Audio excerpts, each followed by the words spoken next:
Bonjour, dans cette vidéo nous allons passer en revue plusieurs outils numériques que nos élèves peuvent utiliser pour plagier en principe sans se faire pincer. Bien entendu, cette liste n'est pas du tout exhaustive, comme nous l'avons vu avec la sortie fin 2022 de ChatGPT.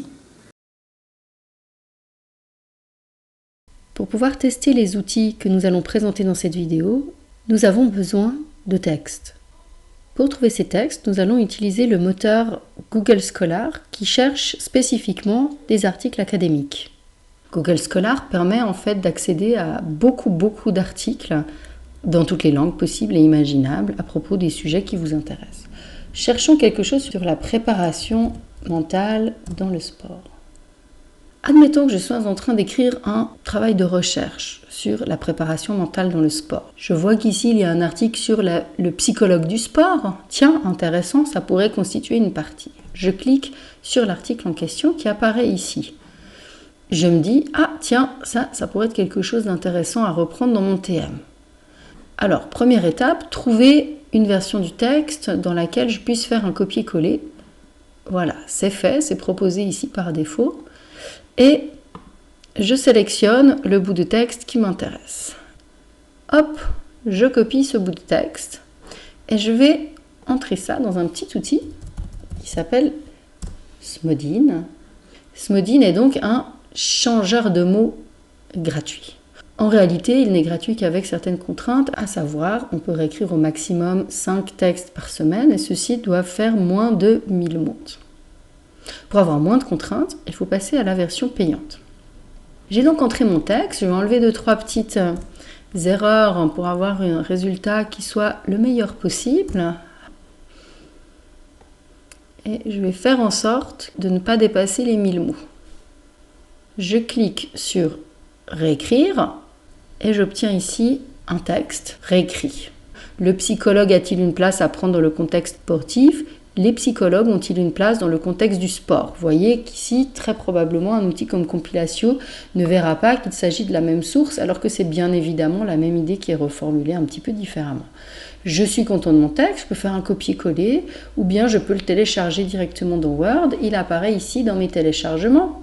Ce qu'on va faire, nous, c'est que je vais tout simplement copier ce premier extrait, le mettre dans un document Word, de manière à ce qu'on puisse évaluer ce que Compilatio retrouve tout à l'heure.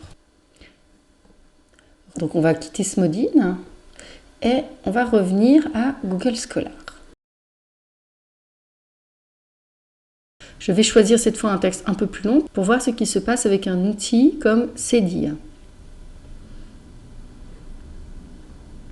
Comme tout à l'heure, je vais d'abord transformer le format du texte. Je vais copier un peu plus. Et allons voir ce que Cédille nous propose.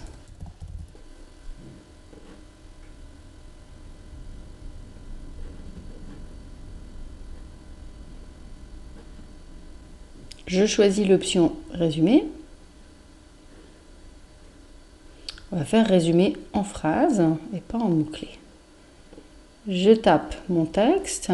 Idéalement, c'est vrai qu'il faudrait enlever des petits signes comme ça qui vont perturber en fait le résumé du texte.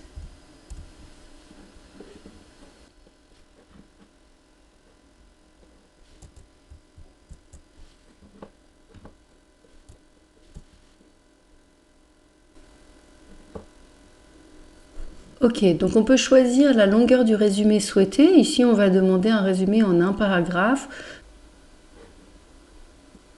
Donc attention, ici aussi, on a une limitation à 3000 mots. Mais on va voir ce que donne un résumé de ces 3000 mots en un paragraphe. Je clique sur « Générer ».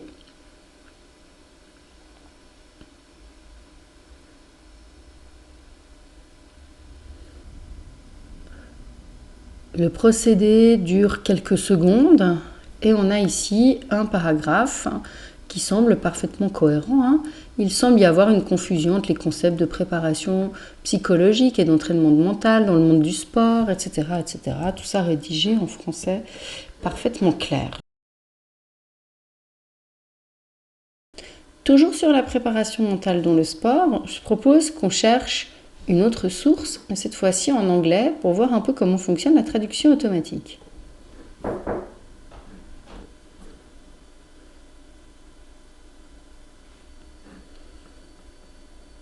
Ok, ici on n'a que l'abstract, mais pourquoi pas, essayons d'utiliser l'abstract pour voir ce que ça donne.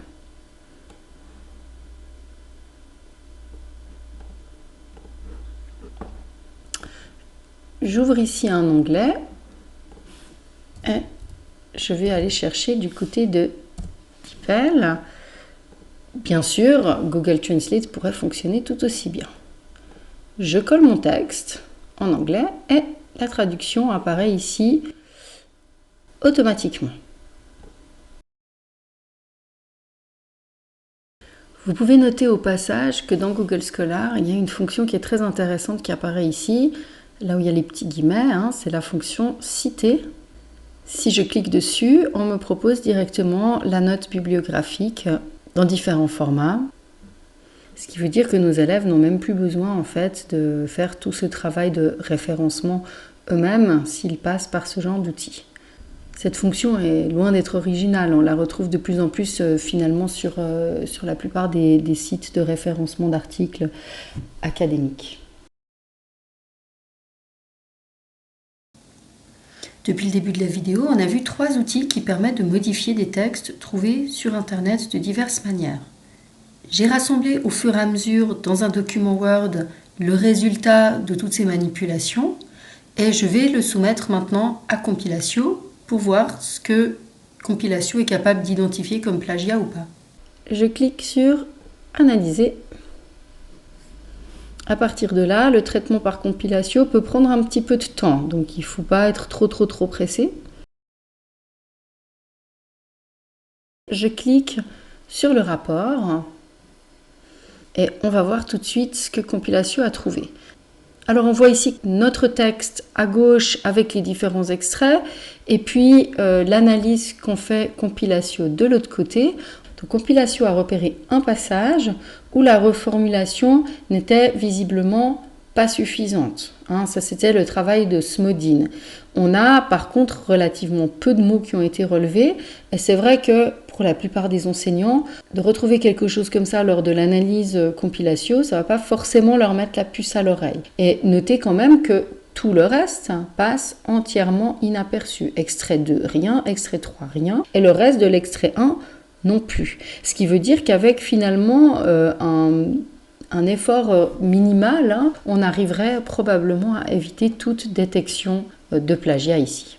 Un bon point pour Compilatio néanmoins, il a retrouvé la source, à savoir le psychologue du sport, un médiateur de sens, etc. Ça c'est effectivement le bon article.